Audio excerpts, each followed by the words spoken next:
Well, this is Dateline News and Conversation. Back with me tonight is the one, the only Jack Gilroy. Jack, welcome back to the show. Thanks, Regis. I totally appreciate you allowing me a minor voice in the peace movement to have a Oh say. my God, you are a giant, widely respected. I mean, you've been raising hell for 80 years. You're 91, and since you were a kid, you're causing trouble. Oh I yeah, mean, yeah. you've been at it your entire life, and in my opinion, I've met a few giants. I think in the peace movement, uh, Brian Wilson, in my mind, is a rock star, Oh God, yeah. and he paid with uh, It was the like, loss of his legs, blood on the tracks, mhm. um, and I think he's influenced a lot of people. You are another one I think that's up there in my pantheon of people who have fought with their lives, put their lives on the line uh, for peace and for justice in the world. So it's an honor for me to have you and a privilege to continue this series. And we're not done with this because there's so much that I think what you have done with your entire life and what you stand for is so relevant today. And I'll tell you why I think it's so relevant today. Most of us, and I think you yourself would consider yourself a little voice, a tiny voice crying out in the wilderness. We don't have massive followings. We do what we do, and we're going to explore that. Why? But where we are today, and I know you agree, mankind has evolved to the point where mankind has developed a weapon, an evil weapon that can end all life on the planet. And so the things we're talking about is a reawakening for people around the world. We're talking about education, trying to educate people about the truth. And tonight, Jack, I want to, on a really personal note, in fact, the shows we've done already have been very personal. Um, but I'm going to ask you the question, Jack, why on earth have you been fighting against injustice, against nuclear weapons, against wars, against the church's position, silence? Why have you been doing that? You're 91 years old. Doesn't look like we're getting very far, Yeah, but why have you been doing it? yeah. It's been frustrating, right? Regis. It's no matter what all of us do, we just keep questioning ourselves. Why are we not changing things? Why has change not happened? But why do we do it? I think it's very basically because many of us have a moral imperative. And the moral imperative is simply do the right thing. And we know that the right thing has not been done and it's not being done now. And so it's not, the question very often comes up. I've heard it many times, how effective is what you're doing? What victories have you had? Uh, how have you changed anything? And of course, there are multiple ways to answer that. And the first answer, I guess, is it's not a question of how effective you are, but how you are focused on doing the right thing. And that, we can't really think of immediate, uh, immediate and results from what we're doing. We're living in an evolutionary time now, and I firmly believe that nonviolence will someday win if if the insane people are not successful the end timers and the political and egotistical individuals behind what is going on in the world today are not going to push us to eventually use nuclear weapons. And that's the ultimate. That is, of course, the end of all. So what can we? I think in your question, why is it that you are so focused on justice? And I think I've told you the story somewhere along the line of personally how at 5 years of age I witnessed something that was violently and racially uh, horrible in Lackawanna Station in Buffalo, New York, in the summer of 1940. I was 5 years old, and I witnessed with my father and my mother the beating by Buffalo police of a black man. And not just the beating, but is so vivid in my memory of him going down in blood all over the floor of that Lackawanna station. And they continued to beat him. And my father grabbed me because I was just staring at it and pulled me away. And he said, "We've got to leave. We've got to go." And we went. But that image has never left me. That image of violence. And I had not known black people because we really only had two black people in the little coal town that I grew up in. But I always, after that, just thought such kind thoughts about Huey and Louie. What did they do? They were the shoe shine people. And I refused to ever have my shoes shine because I thought, even as a little boy, it was demeaning to have a man shine my shoes. Um, I appreciate that. And you mentioned it as a 5-year-old, you witnessed violence. Jack, you're 10 years older than I am, but in our entire lives, all I have witnessed at the hands of my country has been violence. I'm 81, 1945. Our country has been at war, killing millions and millions of people all over the globe, when our security has never been in question. It's American interests, money, land, resources, cheap labor. And they sold that to us. We're spreading freedom and democracy around the world. But,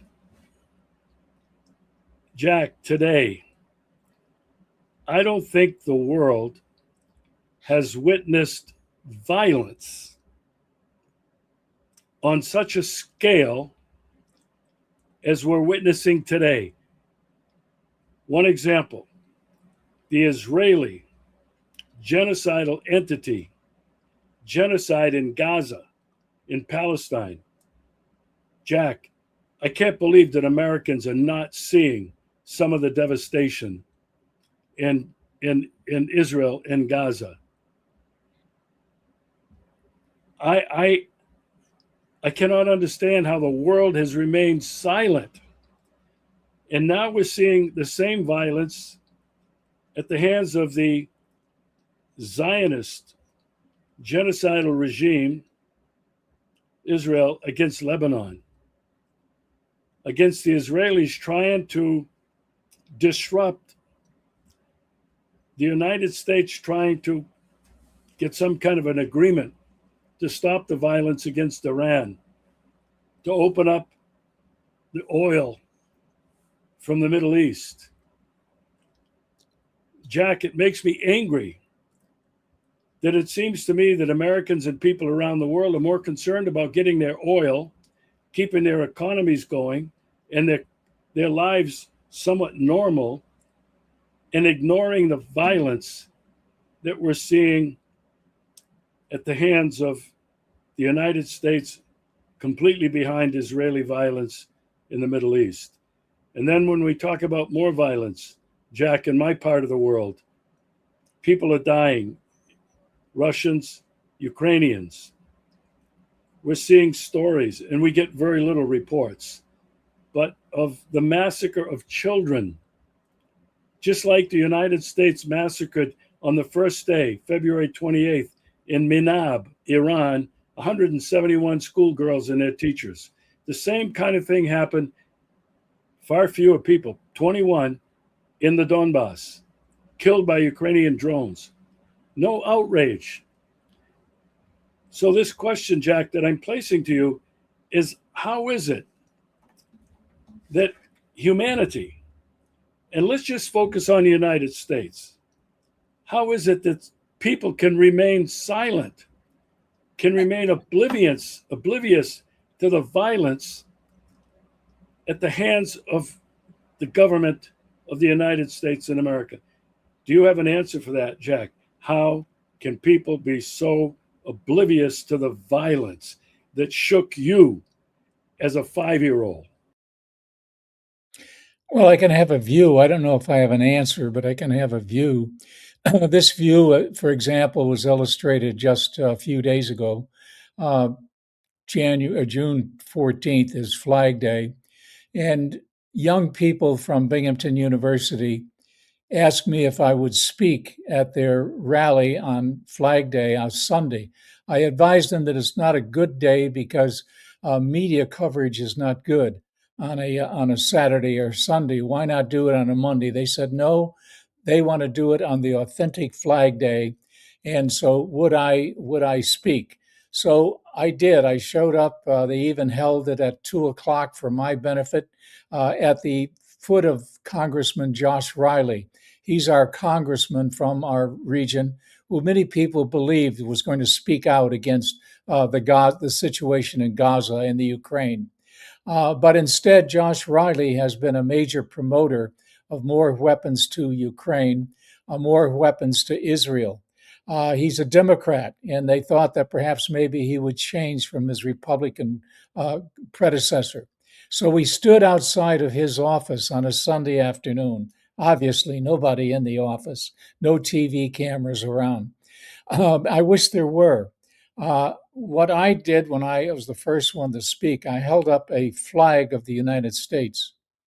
And the flag, I said, was a flag that has been soiled, has been dirtied, has had huge numbers of violent situations over the years that could have been prevented through diplomacy and through basic love, whether Christian love or humanistic love. It could have been prevented.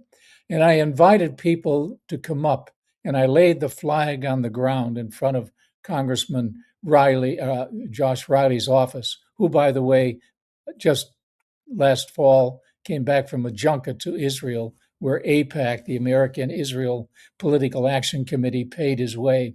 But we laid the flag down, and I invited people to come up. I had a pail with mud in it, and I invited them to say something about the soil.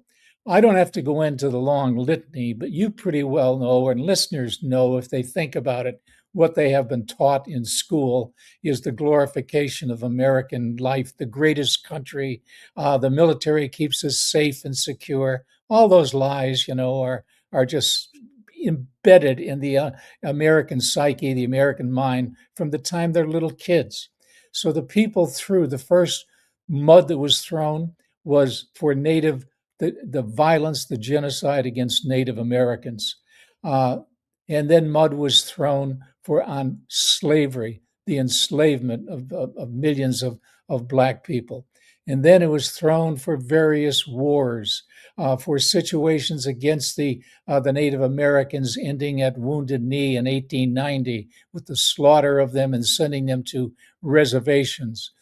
There was mud thrown for the fact that the Navajo, just one American native tribe, 40% of them still don't have clean drinking water. 40% of them don't have electricity. And yet here we are in this wealthy nation worried about the price of gas or eggs or bread, and yet allowing our very native people to suffer such extremes of poverty and violence. And so, I went on to Vietnam and Afghanistan and Iraq, etc. But there was a lot of mud thrown on the flag. I had also a pail with soapy water, and I took the flag and I drenched it and soaked it and wrung it out in the soapy water. But I'm not a magician, but it just so happened that I had another flag in my back pocket that I pulled, and it was a big flag with the blue and white stripes of the United States flag. But where the stars should be, it was the international symbol of peace. And so I held that up for the group, trying to trying to say essentially that we can't lose hope, that we just have to keep working in working against the injustices, even with all the defeats that we suffer. We must continue to have hope, and someday, perhaps, the A generation, the Alpha generation, the Z generation, the young people of this country, of the United States, and they seem to be so concerned with justice. Yeah, they may very well be the ones that turn things around unless we destroy ourselves in the meantime. I was glad you told that story. Let's talk about the flag a little bit. Um, we've glorified the flag. Um, there have been, I don't know, are there laws in the United States against burning the flag, desecrating the flag? Or is that just a matter of free speech now that you can do that? Well, think you can do it. In fact, on Flag Day, Boy Scouts around the country burn the flag because they feel that it has been dirtied, not by, by American violence, but by dust and dirt. And therefore, you don't want to have that kind of flag around, so they symbolically burn it. But I think you can get away with that. I should also note, though, that at the very end of our demonstration, some young people brought up a flag, a homemade flag of Israel, and they put lighter fluid on the flag and burned it. The flag of Israel was burned, and they have videos of that they have been sending around, because it seems at this point that there is almost no hope. I think the students are saying, for Israel. The violence, the humanitarian disaster, the fact that over 80% of the people in Israel support the genocide in Gaza. All of these things look so grim that they decided that they burned the flag. I should say that last summer, the sheriff in our particular county put up a flag of Israel, and another individual, my friend Ali Azam, a Muslim, we put together a letter and delivered it to his office with a threat that we would sue the county if that flag was not taken down within 10 days. It did take them 5 days, but the Israeli flag was taken down and is not flying ever since. But a virtual flag of Israel flies over every U.S. government building, because Israel, the tail, is wagging the dog, the United States. And we hear some changes maybe coming up with even Trump and his vice president, but don't plan on it, because the Mossad and AIPAC and all the rest have a lock on the United States House of Representatives and Senate, where 62%, they claim, not my claim, the AIPAC, the American Israel Political Action Committee, they claim they have 62% of both the U.S. Senate and members of the House of Representatives in their pocket. And I pretty much believe that. I think you're right. I want to go back to glorification of the flag. You and I both grew up. We went to Catholic schools, and there was an American flag and there was a papal flag. Same thing in U.S. Catholic churches. Papal flag on one side, American flag on the other. But every day at the beginning of class, we stood and we pledged allegiance to the flag of the United States of America. I mean, that did just happen in Catholic schools. It was happening in public schools all over the country. So this glorification of the flag has been part of the brainwashing. But the other thing, Jack, that you and I have talked about has been the glorification of the soldiers. They return and we thank them for their service. Mhm. Budweiser, all the major TV sponsors, advertisers, uh, glorifying the return of the soldiers, and we're thanking them for their service. Does anybody, Jack, ask, what service Yeah. did you provide that you should be honored? Now, the flip side of that, Jack, is when the guys were coming back from Vietnam, they were throwing their medals, throwing them away at the White House. They were protesting. They were Right. saying, we were sent to kill. They lied to us. Today, you don't hear much of that anymore. Uh, but there are many soldiers who are coming back and saying, I don't want to fight for oil, for bankers. The younger people, as you mentioned, are beginning to understand what it means, the injustice, the sacrifice of lives. And Jack, this is why, and you can go wherever you want on this. This is why we did the show last week. And we did the show about your Rising Together theater company. It was basically focused on young people, universities, and high schools. I want to continue to promote that. We've talked about it privately in our email conversations. We'll come back to that. But I think as you you did, you said the younger people today are the ones who are waking up. I want you to jump off from this flag worship, this worship of our soldiers who are returning and thanking them for their service, to how young people are viewing that. Okay. Okay. Before we say, I'd just like to hold up a book by Pulitzer Prize winner Robert Killer, which is the topic, the sacred soldier that you just mentioned. You know, Bob Killer was a military man himself, but his concern is that we have glorified not just the flag, but the American soldier, meaning Air Force, Navy, Marines, etc. Uh, we have glorified them to the point where they have become the the epitome of American life and culture, and we thank them for going to foreign countries, meeting the people, or with drones, not meeting the people, but killing them, and then they come back, and we're supposed to say thank you for your service.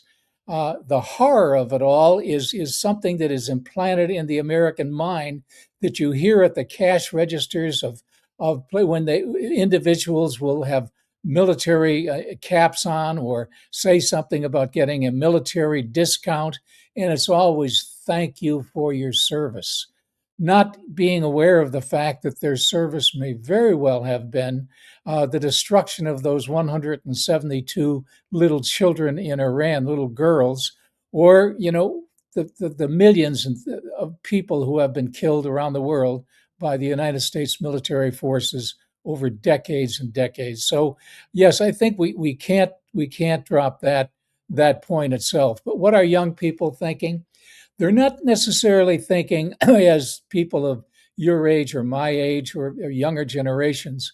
The alpha, the young from to up to 15 years of age, and the kids now that are not kids but young adults, being referred to as the Z generation, seem to have a different sense of justice and a greater concern for justice than many of the so-called best generation, right?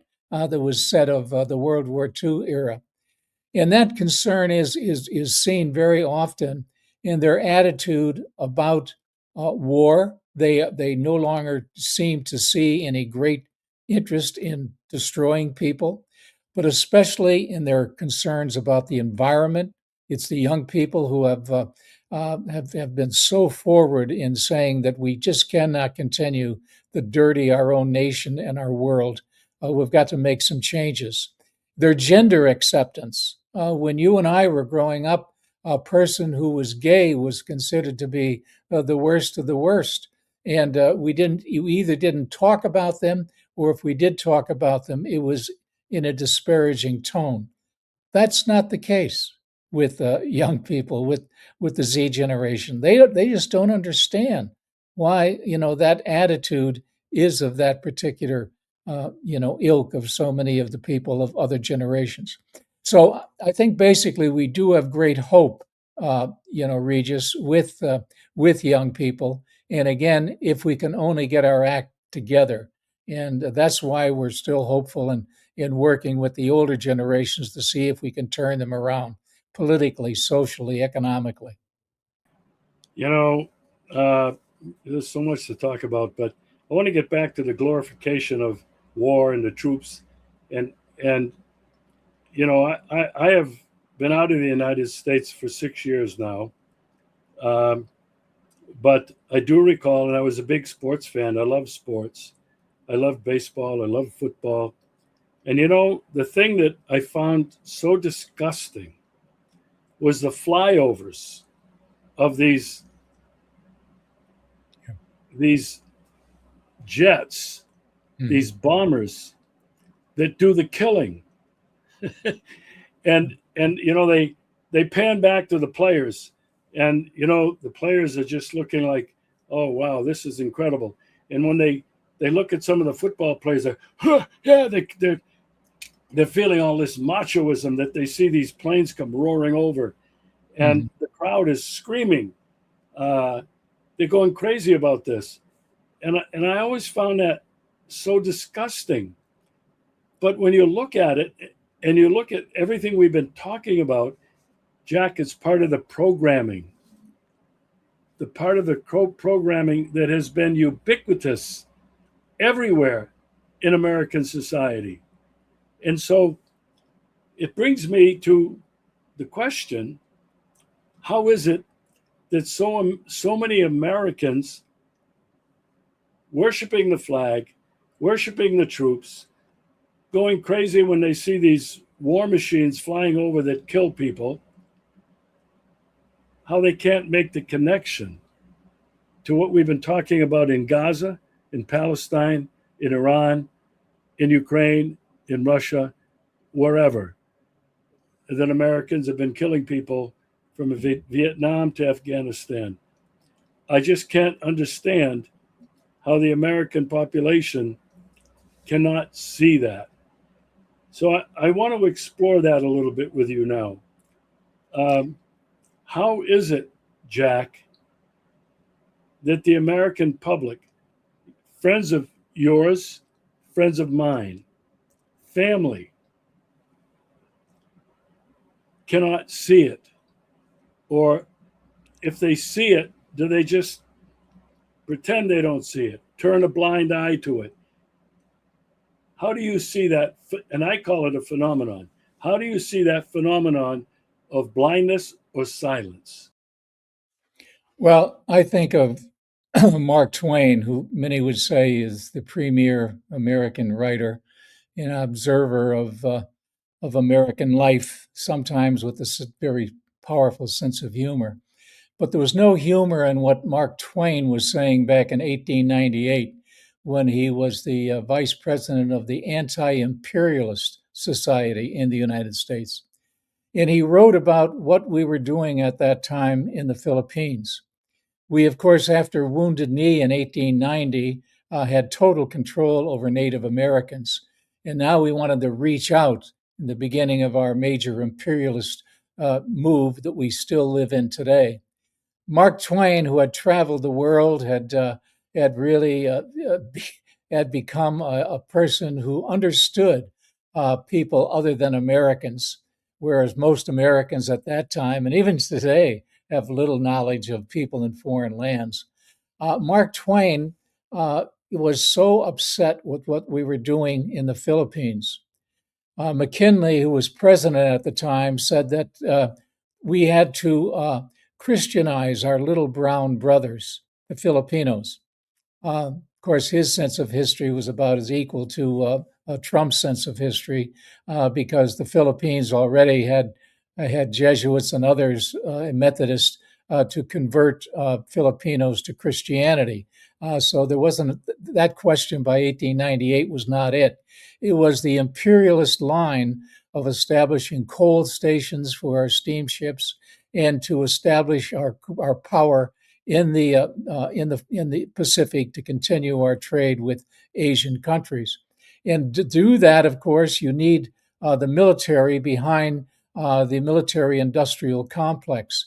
And he saw that very early without calling it that. And he wrote of the slaughter of hundreds of thousands of Filipinos who resisted the Americans coming in. They had first been subdued by the Spanish, but not with the terror and the horror that the Americans were doing. And he gives specific illustrations of that, which you can look up online about the slaughter. If you move to World War I, post-World War I period, when film came around, and you're a documentary filmmaker, you know that some of the very early films were racist films and in support of the Ku Klux Klan during that long Jim Crow period. And in World War II, Ronald Reagan he imagined that he was actually in the military as he became senile and thought that he had visited, Dachau and various death camps. But what he really did was he took roles in tall, handsome looking fellow, and took roles in films that were just super America, right? America is the best place, the best country. And whereas some others like Sezu Hayakawa, who took some of the roles, and other Americans took roles of Japanese, they had Hollywood filmmakers to make the Japanese look just terrible to young people like me. They had Scotch tape at the time, and they would have Americans with Scotch tape to turn their eyes in grotesque looks, and they would put buck teeth in some of these actors to make them look so grotesque to us young watchers. We dislike Japanese people partly because they look so evil, right? This was the propaganda of America's World War II period. It reminded me of the propaganda my father told me about as a young store clerk in 1917, when government officials came into his store, his grandfather's store where he worked, and they had a kit with a razor blade, a single-edged razor blade, some glue, and new labels. And back at that time, Americans used to eat a lot of canned goods like sauerkraut because you didn't have refrigeration and all that like they had afterwards. And so the walls were lined with items of sauerkraut. So they had to take off, you had to go to each can and take off the label with the razor blade, and then put on the new label which said Liberty cabbage. It's that kind of propaganda, just a minor example of the extreme propaganda that we've had over the years. And those films, for example, that led us against communists, all of the anti-Russian and anti-Chinese films, were watched by millions of Americans to set a pattern of thought that Russia bad, America good, China bad, America good. And you could go on. North Korea, Vietnam, Afghanistan, Iraq, etc. But so, Regis, I think what it is that Americans have developed the psyche of thinking that we are somehow extraordinarily good people, and that there are evil forces out there that we must spend our money to defeat, or to be prepared to defeat. And the arms industry is behind much of that. You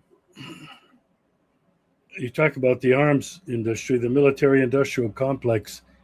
Basically, that's what it is. They're behind it all. Wall Street, the multinational corporations, international bankers, they're the only ones that benefit from this. I was listening to you, and I was thinking about a lot of things. Protest. People today of our age are protesting against the military-industrial complex.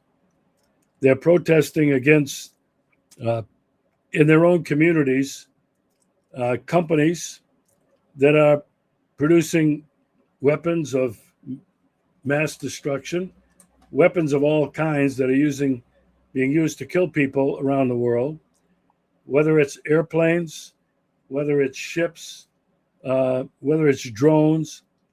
So people have targeted these companies, and these companies exist in every community around the United States. It's enormous. But I have to question this. As I look at it, we have groups that are also protesting against nuclear weapons, bases that contain and develop nuclear weapons. You've been involved in that. But somehow I think we're missing the mark. And I'll explain how I think and then ask you to comment on that. I don't think people realize how dangerous our situation is as human beings on this planet. Never before, never has the possibility of extinction been real and imminent. We got a preview of that.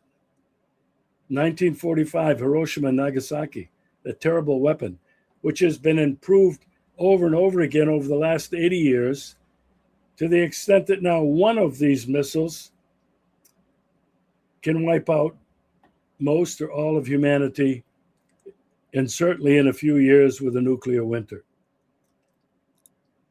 Annie Jacobsen has written a book, a detailed book of what happens every minute and every hour after a nuclear exchange. It was the #1 bestseller. Did people react to it? Did the masses react to it? That, yeah, tomorrow it could be all over. I have no future. My kids have no future. So from where I'm coming from, I think people that are protesting have also got to realize that it really is extinction. That, for example, the weapons of mass destruction, the weapons that are being produced by the military-industrial complex, oil industries, all these people who are making money on their investments don't seem to understand that it's the extinction of life that we're talking about. What are your thoughts on that, Jack? Well, yeah, I was 10 years old when the bomb was dropped on Hiroshima. I was in New York City, actually staying with my uncle and his family. He was a detective in Central Park, and I used to go with them each day into Central Park, and especially loved the zoo and all. But we came home that day, and I remember December 8th, the newspapers had reported on what had happened the day before. In the New York Daily News, I can still remember it. You could go back and check it. They call it the A bomb, right? And they had an illustration of the atomic bomb there, and that all the people who had been killed. And the general feeling was this is going to end the war, and that's a good thing. We had no knowledge of the fact that the political social actions were already involved in it. That Truman had this great hate for Russia, for the Soviet Union, and that he wanted to show the Soviet Union with this demonstration, not just with Hiroshima, but also with Nagasaki 3 days later, that we were the king of the roost. We were the ones who were now in control. And even though Russia, he wouldn't say it, mainly won the war, World War II, that nevertheless now we were the ones who we looked upon as the fearsome group. And that was the beginning, of course, of the nuclear race. And by 1949, Russia, or Soviet Union, I should say, had the development of not only atomic bombs, but eventually hydrogen bombs, much more devastating than the nuclear devices of Hiroshima and Nagasaki. But so what, you would think after reading, for example, the American John Hershey's book on the horror of Hiroshima, you would think that young children who read that book in eighth grade or ninth grade would be just so devastated by it all. But again, the power of the American culture, led by the military industrial complex, the arms makers, have been so successful in educating people that we need those weapons in order to keep us safe and secure. The absolute nonsense of that particular thought. The abolition of nuclear weapons was begun really by the 1960s and 70s. Uh, it moved into an organization called Sane Freeze, which did result in some reduction of ICBMs, the International Intercontinental Ballistic Missiles, which are really the most serious of all. That was reduced to a bit by between the Soviets and the Americans with treaties in the 1980s. But it didn't end it. As you noted earlier, we have so-called improved, in other words, made more dangerous and devastating nuclear weapons to the point where the Democrats and Republicans come together on this. It was Obama who approved the $1 trillion 20-year improvement plan, upgrade, I should say, upgrade of nuclear weapons. So there are organizations and groups in this country that have done so much over the years to try to quicken the American mind, to let them realize some individuals have spent years in prison. Phil Berrigan, for example, spent 11 years in prison, primarily in his anti-nuke actions. The Plowshares, the Catholic organization that has had attempts to go in, led initially by Dan Berrigan and Phil Berrigan at the King of Prussia in Philadelphia, where they went into nose cones of ICBMs and hammered on them and poured their blood on them. That gained a lot of action and a lot of notoriety during that particular time. But again, not enough to all the other Plowshares action. Megan Rice, the 82-year-old Catholic nun, who with two others crawled through the Y-12 plutonium facility in Oak Flats or Oak Ridge, Tennessee, back in 2012. She was listed by the New York Times of having the greatest nuclear security, right? They call it security, the greatest nuclear security break in history. This little nun who they sent off to prison. The Catholic workers, the Kings Bay people, who went into the Trident missile base down in Columbus, Georgia, eventually were put on trial in Berwick, Georgia, for their crimes of beating on artificial, fake missiles that were used there and doing destruction. They ended up being given years in prison for their work. So these beautiful people and the wonders of so many people over the years have not been able to break the cultural indoctrination, the lies that sit in American minds. And I wish I had a better answer for you, Regis, as to why this is so. But again, I'm saying that the culture in years of indoctrination at this point have won out. But we're not losing hope. We're going to continue to resist and work against that.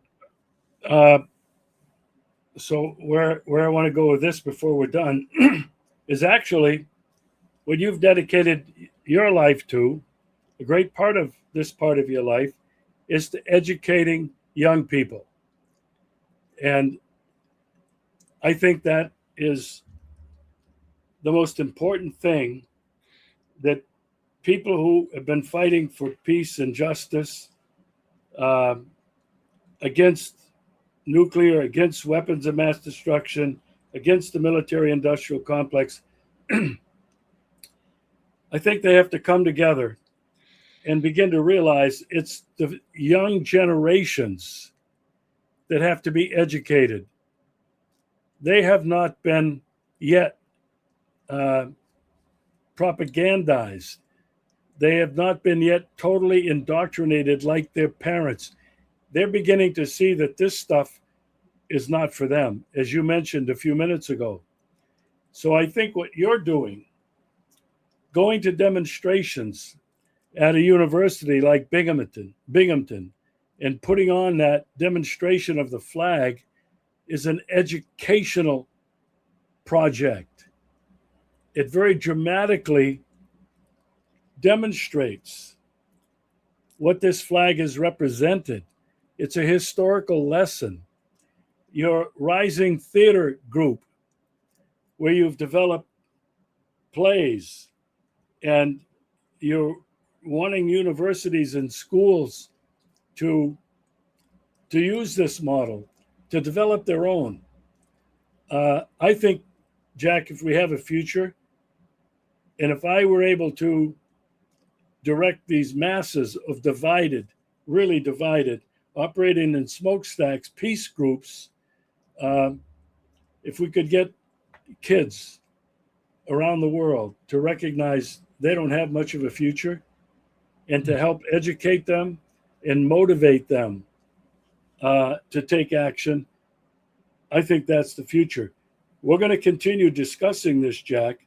We're going to continue talking about your efforts with the Rising Theater Group on future shows.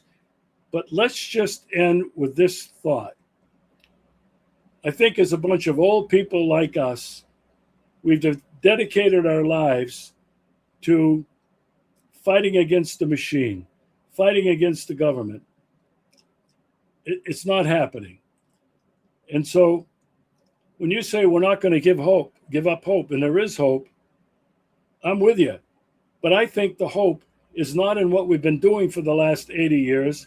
The hope is in what you're trying to do to reach young people. And if we don't do that, I think we're wasting our time. I don't know if I'm being too harsh, Jack, but what are your concluding thoughts?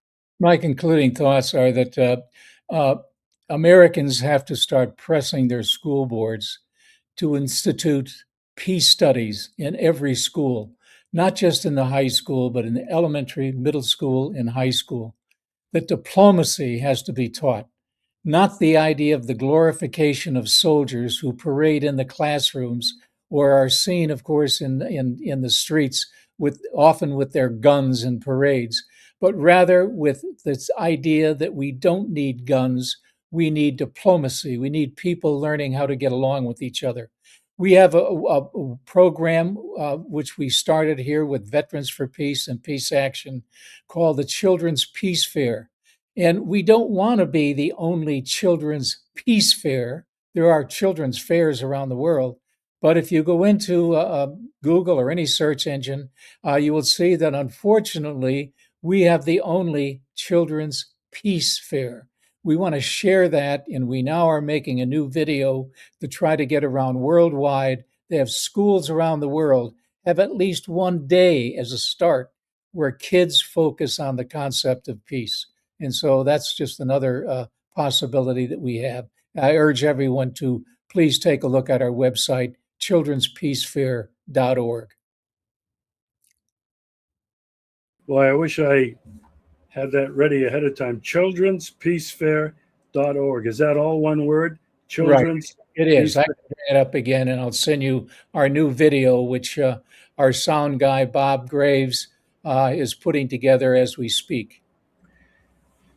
I definitely want to join forces with you, and with a little squeaky voice like mine, I'd like to explore what you're doing with the theater company, what you're doing with the Peace Fair, because I believe it's like you throw a pebble into a nice calm pond and it ripples out. You don't know where it's going to end. You don't know who it's going to reach. But I believe what you're doing is incredibly important. Creating these a peace fair, creating these theaters, these dramatic readings, using video, coming on a show like mine to try, who knows, maybe one person Right. having met you and seen what you're doing might get in touch, might be inspired to do the same thing. Jack, that's the hope I have. I don't have a lot of hope. I don't have a lot of hope in the rest of it. Carrying signs, getting mad, no King's protest, millions of people one day around the country, then nothing. Right. Nothing happens. And yet we get closer and closer to the unthinkable. And that's what's really troubling. You and I have young children, grandchildren, Mm-hmm. and my youngest son just had a baby boy. If I were having children today, I wouldn't. Looking at the future, the immediate future, I don't see a lot of hope for these kids. I don't see a future where they can realize what peace is like, what justice is like. I don't see a future where they might not even be able to survive. And I hate to end on that note, but that's not the note we're ending on. It's we are not going to give up. We are not going to bow down. We are not going to get on our knee in the face of this evil. And that's what it is that we're facing. It is. But I think if you and I are going to spend our time, it's where you've placed the focus on trying to reach the future, the young generations that are coming. Jack, so happy that I met you, my friend. There's so much that we're going to explore. And some of the things we're going to explore, and I'll just do a little preview here. We're going to explore the silence of the churches. We're going to explore things like Pope Leo, what he's been saying. We're going to explore things that are happening not only in the United States, but around the world that are waking people up. I think there is a reawakening that is happening. Mm-hmm. And Jack, this is where I think anyway, have got to try to do whatever I can to awaken people to what life really could be on this planet. We're going to talk about the things that are being done to dehumanize us, deprive us of our basic humanity, to really destroy our souls. And these are all things, Jack, that not enough people are talking about. I can't thank you enough, my friend. We'll see you again next week. Thank you, Regis. I really appreciate your hopefulness.